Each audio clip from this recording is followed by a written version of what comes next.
قدی دلجوی تو را بنده شوم جلوه های قدی دلجوی تو را بنده شوم نازکی های گلی روی تو را بنده شوم نازکی های گلی روی تو را بنده شوم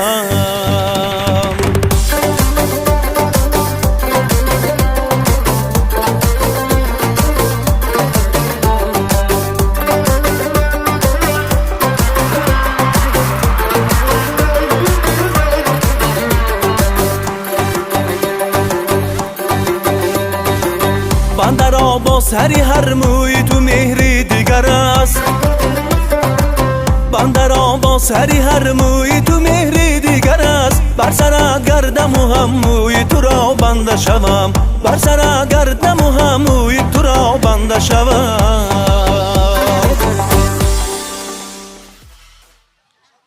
تشکر زیاد دوستان عزیز همه شما من با این اومدی بهار تبریک میکنم زنده باشید برای تذکری یک سرود میخونم برای همه شما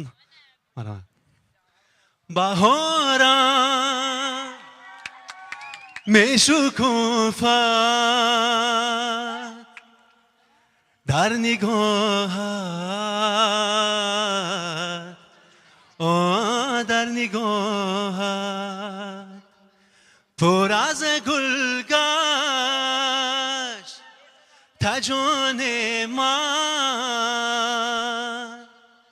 براحت جان براحت